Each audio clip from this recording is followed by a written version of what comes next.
네, 오늘 제목은 말씀하신 대로라는 제목으로 말씀을 같이 생각해 보도록 하겠습니다. 혹시 여러분 이런 노래의 가사를 들어보신 적이 있으신지 한번 들어보십시오.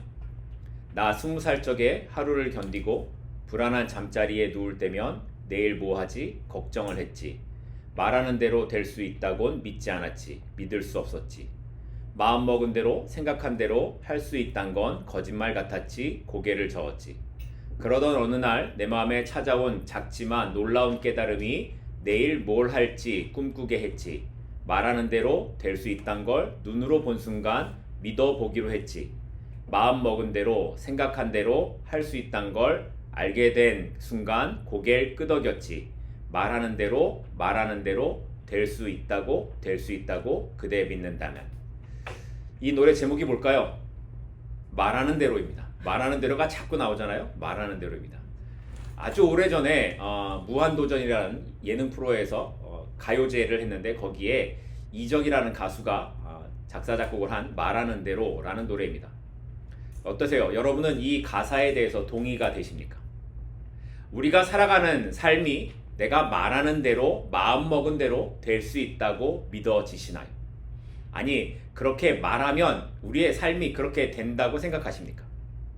그런데 안타깝게도 이렇게 우리가 말하는 대로의 삶은 현실에서 이루어지지 않는 게 사실입니다. 만약에 정말 우리가 말하는 대로 모든 일이 이루어진다면 세상의 모든 사람들은 이미 자신이 원하는 삶을 살 수 있기 때문일 것입니다. 하지만 우리가 경험하듯이 인생은 우리가 원하는 대로 흘러가지 않으며 때로는 기대하지 않는 고난이나 어려움을 만나기도 하고 계획했던 일이 막히게 될 때가 많이 있음을 우리는 알고 있습니다. 그리고 어떤 경우는 우리가 도저히 넘어설 수 없는 그런 막막함 앞에 서게 될 때도 있습니다. 하지만 오늘 본문은 우리의 이런 연약함과 한계를 넘어서, 우리 인간의 연약함과 한계를 넘어서 일하시는 하나님께서는 말씀하신 대로 모든 것을 이루어 가시는 분이다 라는 것을 오늘 본문을 통해 우리에게 말씀하고 있다는 것입니다. 오늘 본문 1절과 2절 말씀을 보면 이렇게 말씀하고 있습니다. 여호와께서 말씀하신 대로 사라를 돌보셨고 여호와께서 말씀하신 대로 사라에게 행하셨으므로 사라가 임신하고 하나님이 말씀하신 시기가 되어 노년의 아브라함에게 아들을 낳았다. 여기 1절과 2절 말씀을 보면 말씀하신 대로 또 하나님이 말씀하신 시기가 되어 이 말씀하신 대로라는 이런 내용의 말씀이 3번이나 반복되면서 이 이삭이 태어난 것은 말씀하신 대로 이루어진 것이다 라는 것을 강조하고 있음을 보게 됩니다. 그러니까 성경에서 이 이삭의 출생은 이삭이 태어났다라는 것 자체에 대한 강조가 아니라 하나님의 말씀이 그대로 이루어졌다라는 사실에 더 집중하고 있음을 우리가 보게 된다라는 거죠. 나이가 90세가 된 여인이 아이를 낳는 건 불가능한 일이었습니다. 아마 사람들은 사라가 임신해서 배가 나오고 이런 모습을 보게 될 때 이게 말도 안 돼 라고 생각했을 것입니다. 그런데 이런 모든 일들이 가능했던 이유가 뭐라고 성경이 말씀하고 있어요? 하나님이 말씀하셨기 때문이라는 거예요. 하나님께서는 말씀하시는 대로 이루시는 분이라는 것을 그 당시 사람들에게 또 이 성경을 읽고 있는 우리들에게 말씀하고 있는 것입니다. 그런데 여기서 우리가 주의 깊게 생각해야 되는 한 가지 사실이 있습니다. 이 약속이 언제 이루어졌는가 하는 거라는 거죠. 2절에 보면 이 약속이 언제 이루어졌다고요? 하나님의 말씀하신 시기가 되어 라는 거예요.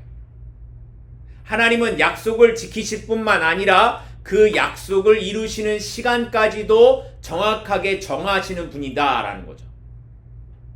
하나님의 시간을 우리는 알 수 없지만 우리의 생각과 하나님의 시간은 다를 때가 굉장히 많다라는 걸 우리는 알고 있어요. 그렇지만 그럼에도 불구하고 하나님의 시간이 틀린다 틀리지 않는다? 결코 틀리지 않다라는 걸 말씀하고 있는 거죠. 물론 우리의 기대하는 시간과 하나님의 시간이 다르기 때문에 그래서 우리는 실수하기도 하고 답답해하기도 할 때가 많이 있습니다. 왜 하나님께서 내 기도를 듣지 않으시지? 왜 하나님은 아무것도 하지 않으시지? 라는 생각을 하기도 합니다. 그런데 하나님께서 사라의 나이가 90세, 아브라함의 나이가 100세가 되었을 때 이삭을 주신 이유가 뭐라고 제가 말씀드렸습니까? 아브라함과 사라에게 아무런 소망이 없어질 때까지 기다리신다는 거예요. 자기의 힘으로는 아무것도 할 수 없다고 생각하는 그때가 바로 하나님의 때인 것을 보여주시기 위함이었다라는 겁니다. 우리의 삶에서도 마찬가지입니다. 우리는 우리의 생각대로 내가 원하는데 그 때에 이루어지기를 바랄 때가 많이 있습니다.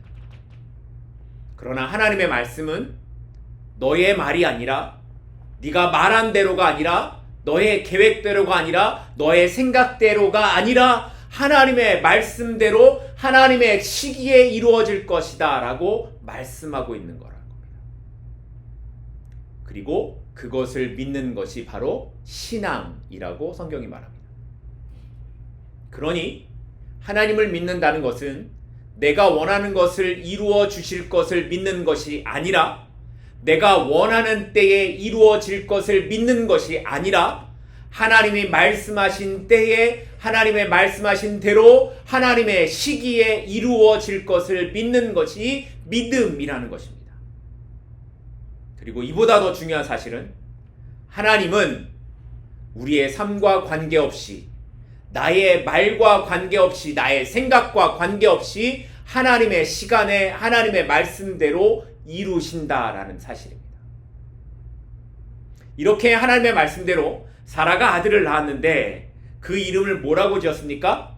이삭이라고 지었습니다. 그리고 그 이름의 뜻이 뭘까요? 웃음이라는 뜻을 갖고 있습니다. 그러니까 사람들이 이 이삭을 부를 때마다 뭐라고 부르는 거예요? 웃음아 웃음아 이렇게 부르는 거죠. 아브라함도 이삭을 부를 때 웃음아 부르는 거고, 사라도 웃음아 이렇게 부르는 거예요. 그러면 왜 웃음이라고 지었을까요? 사실 아브라함이나 사라에게 있어서 웃음은 단순한 기쁨의 표현만은 아니었습니다. 하나님께서 아브라함과 사라에게 너 이제 아들을 낳게 될 거야 라고 말씀하셨을 때에 이 두 사람의 보였던 반응이 뭐였습니까? 웃었죠. 그때의 웃음은 기쁨이 아니라 불신이었습니다.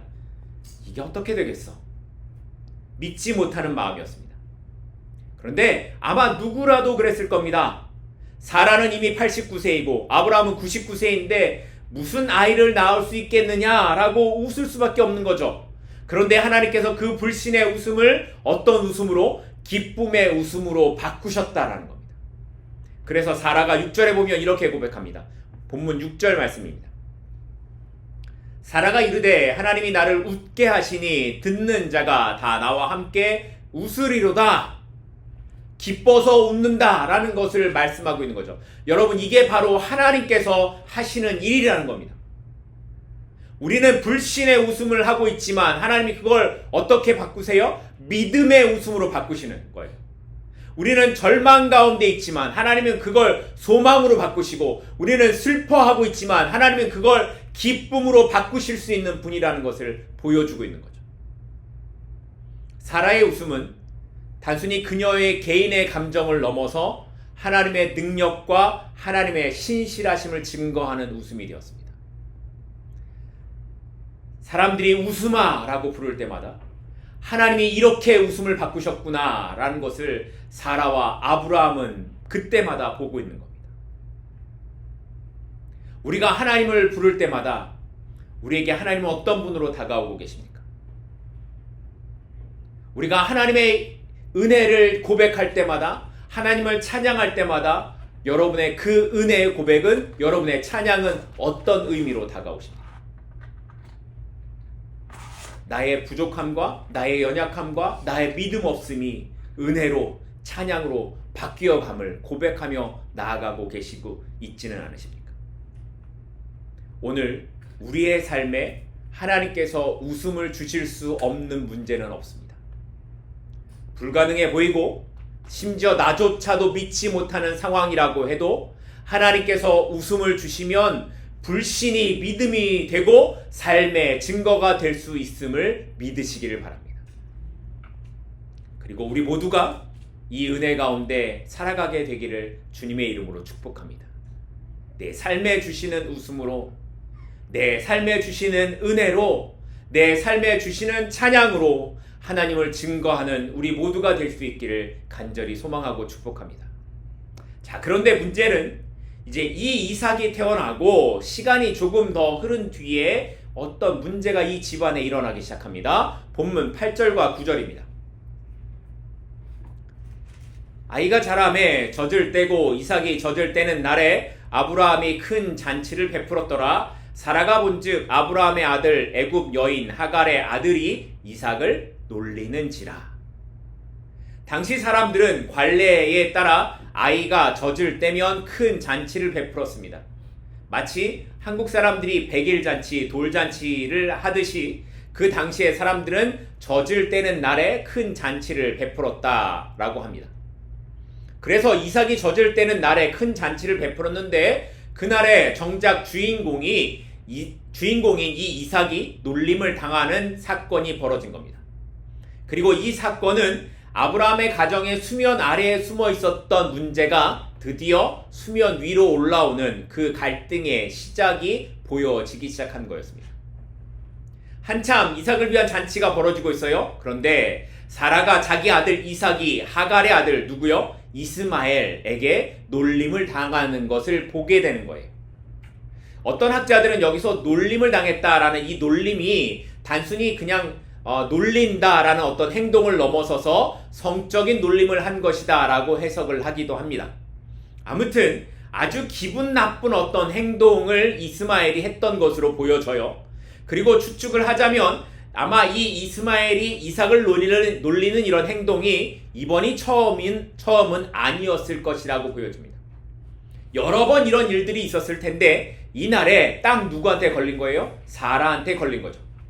그리고 이 일로 인해 집안의 갈등이 불거지게 된 겁니다.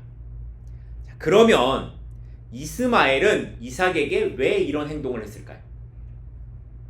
사실 이스마엘의 입장에서 보면 이삭은 꼴보기 싫은 놈입니다. 지난 14년 동안 아버지 아브라함에게 이스마엘은 사랑을 받으면서 살았을 거예요. 그리고 아버지의 것이 누구 것이라고 생각했을까요? 자기 것이라고 생각을 했을 거예요. 그런데 이삭이 태어난 겁니다. 그리고 사람들의 모든 관심이 누구한테 가요? 이삭한테 가 있어요. 게다가 이삭은 우리말 표현으로 하면 적통입니다.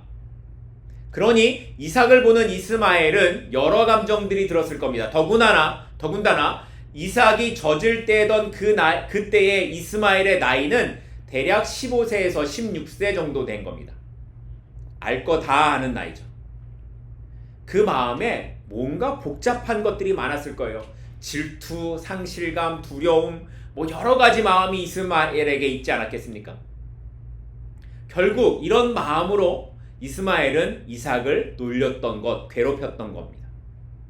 사라는 이 상황을 보고 참을 수가 없어서 아브라함에게 하갈과 이스마엘을 내쫓으라고 요구합니다. 그리고 이 요구를 들은 아브라함은 어떻게 반응했는가? 그게 11절에 이렇게 나타납니다. 본문 11절입니다. 아브라함이 그의 아들로 말미암아 그 일이 매우 어떻게 되었다? 근심이 되었다. 아브라함의 입장에서 여러분이 생각해 본다면 이스마엘도 자기 아들이잖아요. 그런데 사라가 와서, 자기 아내가 와서 내쫓으라고 말을 하니 이게 얼마나 갈등이 되겠습니까? 그래서 매우 근심했다라고 기록하고 있는 겁니다. 비록 하나님의 약속을 기다리지 못해서 낳은 아들이었고 사라의 아이는 아니었지만 이스마엘도 자기의 아들이기 때문에 그들을 내쫓는 것이 쉬운 일은 아니었을 겁니다. 그래서 결정하지 못하고 근심에 빠져 있었던 거죠. 그런데 그때에 하나님께서 아브라함에게 말씀하십니다. 사라가 내게 말하는 것을 다 들으라. 이삭에게서 나는 자라야 내 씨라 칭할 것임이라. 하나님은 아브라함의 근심을 아셨지만 그 고민 속에서 하나님의 계획을 분명하게 말씀하십니다. 그러면서 13절에서 이렇게도 말씀하세요. 본문 13절입니다. 그러나 여종의 아들도 내 씨니 내가 그로 한 민족을 이루게 하리라 하신지라. 비록 언약의 자손은 아니었지만 하나님께서는 이스마엘을 통해서도 큰 민족을 이루게 하시겠다라고 약속을 하십니다. 그러니 어떻게 하라고요? 떠나보내라고 하시는 거죠. 아브라함과 사라의 잘못으로 인해 이스마엘이 태어났고 그래서 집안에 갈등이 생겨났지만 그런 잘못에도 불구하고 하나님의 은혜가 누구에게까지 있다라는 거예요. 이스마엘에게까지 있다라는 것을 말씀하고 있는 거죠. 하나님께서는 이삭만이 언약의 백성이니 나는 이스마엘은 외면할 거야 라고 하지 않으시는 거예요. 그래서 내가 그들과 함께 하겠다라고 그래서 내보내라고 말씀하고 계시는 것이죠. 하나님은 이삭을 보호하심과 동시에 또한 이스마엘에게도 한 민족을 이루겠다라는 약속을 그래서 주고 계시는 겁니다. 비록 아브라함의 잘못으로 생겨난 일들이지만 하나님께서는 아브라함 때문에 이스마엘도 생각하시는 모습을 보여주고 계시는 겁니다. 이스마엘은 언약의 자손이 아니에요. 그럼에도 불구하고 그를 통해 큰 민족을 이루게 하시는 하나님의 계획은 누구 때문에? 아브라함 때문에 생각하고 계시는 겁니다. 이렇게 하나님의 계획은 인간의 실수와 한계를 넘어서 일하십니다. 우리는 어떤 문제 앞에서 이걸 어떻게 해결하지? 이걸 어떻게 풀어가지? 라고 근심하고 걱정할 때가 있지만 하나님께서 우리에게 말씀하시는 건 너에게 중요한 게 뭔지를 붙잡고 나머지는 떠나보내라고 말씀하시는 겁니다. 그리고 그렇게 떠나보내면 그 일을 어떻게 하신다고요? 하나님이 책임지시겠다라고 말씀하시는 거예요. 우리에게 이스마엘이 있을 겁니다. 우리에게 이스마엘은 어떤 겁니까? 우리가 하나님께 맡기지 못하고 내가 쥐고 내가 이걸 붙잡고 고민하고 걱정하고 그런 것들이 어떤 것들이 있습니까? 그런데 그렇게 붙잡고 걱정하는 것들을 하나님이 뭐라고 말씀하신다고요? 떠나보내라고. 그 일을 내려놓으면 하나님께서 하시겠다고 말씀하시는 겁니다. 우리의 삶이 우리가 계획한 대로 흘러온 삶이라고 여러분은 생각하십니까? 지금까지 50년, 60년, 30년을 살아온 삶에 있어서 내가 생각한 대로, 내가 계획한 대로 그렇게 인생이 흘러왔습니까? 하나님의 인도하심 안에 산다고 말하면서도 우리는 맡기지 못하고 살아갈 때가 많이 있습니다. 그래서 그것 때문에 근심하고 고민하고 잠도 못 자죠. 하지만 보십시오. 아브라함에게 지금 방법이 있습니까? 그럴 때는 맡기고 내려놓는 겁니다. 그러면 이 모든 상황을 아시는 하나님께서 어떻게 하신다고요? 그때 일하신다. 그 하나님은 우리의 모든 문제를 아시는 분이시며 우리의 실수까지도 선으로 바꾸실 수 있는 능력의 하나님이십니다. 그러니 우리 손에 있는 이 이스마엘을 내려놓고 하나님을 믿으십시다. 전능하신 하나님께서 그때에 우리의 길을 책임지실 것이고 우리의 삶을 붙잡아 가실 것이기 때문입니다. 결국 하나님의 말씀대로 아브라함은 하갈과 이스마엘을 집에서 이제 내어보내게 되는데 그 장면이 14절부터 이렇게 기록됩니다. 오늘 본문 14절입니다. 아브라함이 아침에 일찍 일어나 떡과 물 한 가죽 부대를 가져다가 하갈의 어깨에 메어주고 그 아이를 데리고 가게 하니 하갈이 나가서 브엘세바 광야에서 방황했다. 아브라함은 아침에 일어나 하갈에게 떡과 물 한 가죽 부대만을 가지고 나가게 합니다. 이게 충분히 먹을 수 있는 양일까요? 그렇지 않죠. 아니 그래도 자기 아들인데 이렇게 주고 나가는 게 사실 저는 이해가 되지 않습니다. 여러분은 어떠신가요? 그래도 뭔가를 좀 많이 주고 종도 딸려 보내고 이렇게 내보내줘야 살아가지 않겠습니까? 그런데 우리나라 사극 같은 거 보면 종에게서 낳은 서자가 제대로 아들 대우를 받지 못하는 것과 같다라고 생각하시면 될 거예요. 더군다나 이스마엘은 이삭을 놀리다가 사라에게 걸려서 쫓겨나는 것이니 대우를 받으면서 쫓겨날 만한 상황이 아니었던 거죠. 그래서 겨우 떡과 물 한 가죽 부대만을 가지고 광야로 나아가게 되는 겁니다. 그리고 두 사람이 그렇게 간 곳이 어디였다라고요? 브엘세바 광야라는 곳이었습니다. 이 브엘세바는 앞으로도 계속 나오는 중요한 지명이기 때문에 여러분이 이스라엘 지도를 한번 머릿속으로 그려보시면 좋을 것 같아요. 이스라엘은 남북으로 긴 모양의 형태를 가졌는데 서쪽으로는 지중해가 있고 동쪽으로는 요단강과 사해가 있습니다. 그리고 지중해부터 시작해서 산악지형으로 이렇게 올라와서 다시 요단강으로 내려가는 그 산악지대의 가운데에 이스라엘이 위치하고 있는 거예요.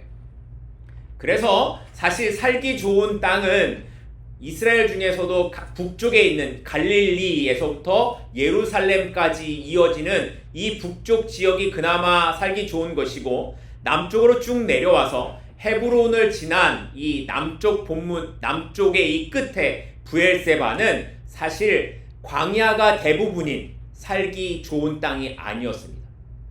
지금도 브엘세바는 광야 지역이 대부분이고, 이 브엘세바를 지나면 바로 이집트 광야로 넘어가게 됩니다. 그러니까 브엘세바는 대부분이 광야인 땅인 겁니다. 그런데 그 브엘세바 광야로 하갈과 이스마엘이 나가게 되었다라는 거죠. 그러니 며칠을 버티지 못하고 먹을 것이 없어졌을 겁니다.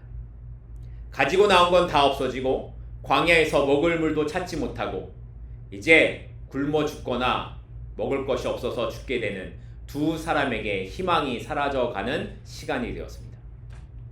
그러자 하갈은 아들이 죽어가는 것을 볼 수 없어서 화살을 쏘면 떨어질 만한 이 거리 정도에 나아가 그곳에서 울부짖습니다. 이제 자신과 아들이 죽는 것을 얼마나 원통히 하며 울겠습니까? 절망과 분노와 원망이 섞여서 울고 있지 않았겠습니까? 물론 이건 기도가 아닐 겁니다. 그냥 울부짖음일 겁니다. 그런데 그 울부짖음의 시간에 하나님의 사자가 하갈에게 나타나 두려워하지 말라고 하나님께서 저 아이의 소리를 들으셨다라고 말하는 거였습니다. 하갈이나 이스마엘이 하나님의 약속의 자손은 아니었습니다. 그들은 언약 밖의 사람들이었습니다. 그런데도 하나님께서 그 소리를 들으셨다라고 말씀하고 있습니다. 그리고 하나님께서 아브라함에게 약속하셨던 그 말씀을 이때에 다시 한번 하갈에게 말씀하십니다. 내가 그로 큰 민족을 이루게 하리라. 우리가 알듯이 이들은 언약의 백성도 아니고 지금까지 이스라엘과 두고두고 원수가 되는 그런 사이입니다. 하나님이 그걸 모르실 리가 없죠. 그런데도 하나님께서 그들의 소리를 들으시고 큰 민족을 이루겠다라고 약속을 하시고 그들을 보호하셨다라는 거예요. 왜 그랬을까요? 왜 하나님께서는 언약 밖에 있는 이들에게도 이렇게까지 하셨을까요? 분명히 하나님은 아브라함을 부르시고 그의 후손을 통해 하나님의 백성들을 구원할 계획을 세우셨습니다. 하지만 또한 하나님은 구원 밖에 있는 사람들을 외면하지 않으시는 분이라는 걸 보여주고 있는 거죠. 이와 비슷한 말씀이 요나서에 있습니다. 요나서 4장 11절 말씀입니다. 요나서 4장 11절입니다. 하물며 이 큰 성읍 니느웨에는 좌우를 분변하지 못하는 자가 12만 명이요 가축도 많이 있나니 내가 어찌 아끼지 아니하겠느냐. 하나님을 알지 못하는 니느웨 사람들에게 12만 명이 있는데 내가 어찌 아끼지 아니하겠느냐라고 말씀하세요. 또 에스겔서에서도 보면 이렇게 말합니다. 에스겔서 33장 11절입니다. 나는 악인이 죽는 것을 기뻐하지 아니하고 악인이 그 길에서 돌이켜 떠나 사는 것을 기뻐하노라. 무슨 말씀입니까? 하나님의 마음은 악인이 죽는 것을 기뻐하는 것이 아니라 돌아오는 것을 기뻐한다라는 거예요. 하나님의 계획을 우리가 알 수 없듯이 하나님의 택한 자들이 어디에 있는지 우리가 알 수 없고 심지어 하나님께서는 악인조차 그 길에서 돌아오는 것을 기뻐하신다라고 말씀하십니다. 그런데 이스마엘은 어떤 사람이에요? 이스마엘은 아브라함에게서 태어난 사람이에요. 그리고 하갈과 이스마엘의 모습을 보세요. 그들은 지금 광야에 버려진 상태입니다. 누구도 그들을 돌보지 않아요. 이제는 먹지 못해 죽어야 되는 상황까지 몰린 안타까운 삶의 모습을 하고 있습니다. 그 소리를 하나님이 외면하지 않으셨다라는 겁니다. 더구나 앞에서 살펴본 것처럼 이 아들 이스마엘은 아브라함에게서 난 자였습니다. 그렇게 하나님께서는 그 실수의 모습 이스마엘까지도 하나님의 약속으로 지켜가심을 보여주고 있는 것입니다. 자, 그러면 여기서 생각해 보십시오. 언약 밖에 있는 이들의 울부짖음에도 응답하시는 하나님께서 언약 안에 있는 하나님의 자녀의 소리를 외면하시겠습니까? 우리가 하나님을 향한 믿음이 작다고 해서, 우리의 신앙에 열심이 부족하다고 해서 하나님이 외면하시겠습니까? 그렇지 않습니다. 악인이 돌아오는 것도 기뻐하시는 하나님이시라면 그 자녀들이 하나님 앞에 엎드려 우는 소리를 외면하실 수가 없으시죠. 아버지 하나님은 우리의 힘듦을 아시고 우리의 부르짖음을 들으시는 분이라고 말씀하고 있는 겁니다. 그러니 어떻게 하라고요? 하나님 앞에 울라는 거예요. 하나님 앞에 나아가 울라고 말씀하고 있는 겁니다. 그때의 눈물은 헛되지 않으며 그때에 하나님은 그 눈물을 기억하실 것이기 때문이라는 겁니다. 이렇게 하나님께서는 하갈의 부르짖음을 들으셨고 마침내 하갈의 눈을 열어서 샘물을 보게 하셨습니다. 그리고 이어지는 20절, 21절은 하나님께서 이스마엘과 함께 계셔서 그가 장성하고 결혼하게 되었다라는 것으로 말씀이 끝이 나고 있습니다. 자, 그런데 여기서 우리가 재미난 사실 한 가지만 살펴보고 말씀을 맺으려고 합니다. 분명히 하갈은 물이 떨어져 먹을 것이 없어서 죽을 것만 같았습니다. 그래서 죽을 것 같아서 울었던 거죠. 그런데 하나님께서 하갈의 눈을 밝히시니까 그 옆에 뭘 보게 돼요? 샘물을 보게 돼요. 그 샘물을 보고 마셨다는 겁니다. 이 말은 바꿔서 말하면 샘물은 이전에도 거기에 있었는데 하갈이 눈이 가리워져서 그것을 보지 못하고 있었을 뿐이라는 거예요. 광야에서 다 찾아봐도 절망밖에 없었다라고 생각했는데 그건 하갈의 눈이 가리워져서 보지 못하는 것뿐이었다라는 거예요. 우리는 인생의 광야 같은 길에서 이제 절망밖에 없다고 생각할 때가 있지만 사실은 우리 눈이 가리워져서 보지 못하는 것뿐이라는 겁니다. 그런데 하나님께서 우리 눈을 가리시면 이렇게 보지 못하게 되기도 하고 우리 눈을 보게 하시면 이 샘물을 보게 되기도 한다라는 거예요. 바로 옆에 샘물이 있어도 하나님이 우리 눈을 가리시면 보지 못하는 겁니다. 우리가 볼 수 있는 건 하나님이 우리로 보게 하실 때 볼 수 있는 겁니다. 이것이 우리의 연약함이고 한계인 겁니다. 그러니 우리는 인생의 절망의 순간마다 하나님께 나아가야 합니다. 하나님께서 이미 준비하고 계시는 샘물이 있음을 보지 못하고 절망 속으로만 들어가는 삶이 되지 않도록 하나님께로 나아가십시다. 그리고 혹시라도 지금도 내가 하나님을 보지 못하고 다른 것을 보는 것에 이 눈이 가리워져서 그런 삶을 살아가고 있다면, 그래서 광야에서 헤매는 것 같은 그런 삶의 길을 가고 있다면 하나님께서 나의 눈을 열어 봐야 할 것을 보게 해달라고 기도할 수 있는 우리 모두가 되기를 바랍니다. 광야는 끝이 아니었습니다. 그곳에는 하나님의 준비하심이 있었습니다. 문제는 우리가 믿음으로 그 길을 보고 있는가 하는 것에 달려 있습니다. 이제 말씀을 맺겠습니다. 하나님은 말씀하신 대로 이루시는 분이십니다.